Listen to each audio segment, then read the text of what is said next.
G'day folks, I've just got back from Crackcon. Yeah, it was a really good day. I really enjoyed myself. There were lots of different games going on.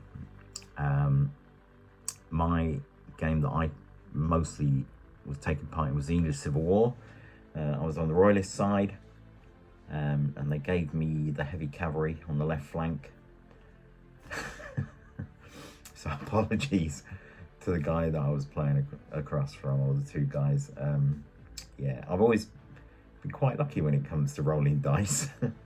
So I smashed through that flank, wiped out all the enemy cavalry, and then started rolling up the line. Yeah, what can I say? You know, most of the time the dice gods are with me. I mean, I do get them days when they hate me and I can't roll anything, but as a general rule, I'm pretty good with dice. That's why I kind of tend to do well when I go to tournaments and stuff. Just always been lucky with it. So yeah, I met some really interesting people. Met up with Paul Richardson, so we spent quite a bit of time together chatting and that. I'll put a link in the description below to Paul's channel. Also Battlematt, I said I'd give him a shout out, so shout out to you. He's doing Franco-Prussian War stuff, so I'll put a link in the description as well for his channel, so check it out. Some really good stuff. It was nice to meet people in person, you know, that I spoke to quite a bit on Discord or Messenger or wherever. I'd highly recommend it.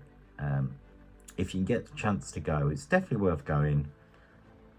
The first two I couldn't go to because I was working, but this one I had the time off, so I decided to go to it, and I'm glad I did. We had a great day there. As I say, it was nice to meet up with people, and met lots of really nice new people as well. You know, one thing I was saying to the guys, it's weird with this hobby. I don't think there's many hobbies where you could go. There was like 40 or 50 people there that I've never met before in my life, and you know, you just get on. It's like you've been mates for years, and I don't think there's many hobbies you can actually do that in. Or, you know, you could just sit and talk to a complete stranger and you've got so much in common. Yeah, it was really good. I enjoyed it. It's a bit like going to, you know, when you go to the big conventions, but this was like a tight-knit group, if you know what I mean. So you got to talk to everyone. It was really great. Really enjoyed it. And obviously, you know, we won, so that made it even better. Yeah, so big thanks to everyone, to Martin, Dom, Steve, Ken and Haley for all the hard work they put in. It was a great day. And also they did a little raffle at the end for charity, and I think they said they raised like over £500, and that's all going to go to Cancer Research UK, on behalf of our good friend Paul Beckers that we lost.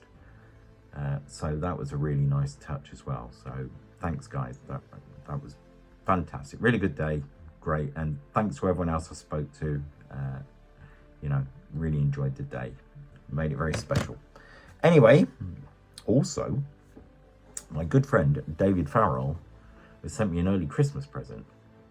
Now, I probably should have waited till Christmas to open it, but I couldn't.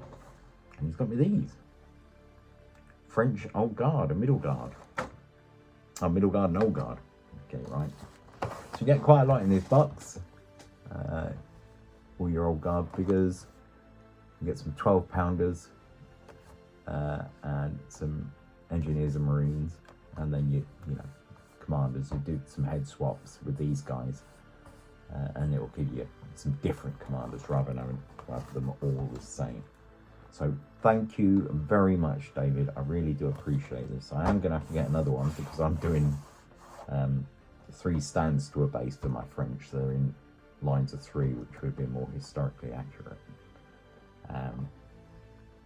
Although people will argue about that as well, and say Napoleon said you only need to have lines of 2 from now on. But hey ho, most commanders still had lines of 3. So that's that. Thank you very much, David. I'll put a link in the description below to David's channel as well. If you want to see a massive 15mm Napoleonic army for Waterloo, go and check it out. He's done loads of good work. Phenomenal looking at that collection. Really good. Anyway, I also got some other loot. I don't know why, because I'm not really painting, or I wasn't painting anything at the time. But Victrix had a sale on, so I couldn't resist. some Norman cavalry. So you get 12 figures in there. So that'll make up, well, I'm not sure how many men I'm going to put in a unit. I'm undecided. It might be 12, but it might be 9. We'll see. But however many it's going to be, I decided I need at least 2 guys. And I wanted a priest or a couple of priests. So I bought these. Oops. Late Anglo-Saxon Huskarls. Anglo-Danish even. Get it right.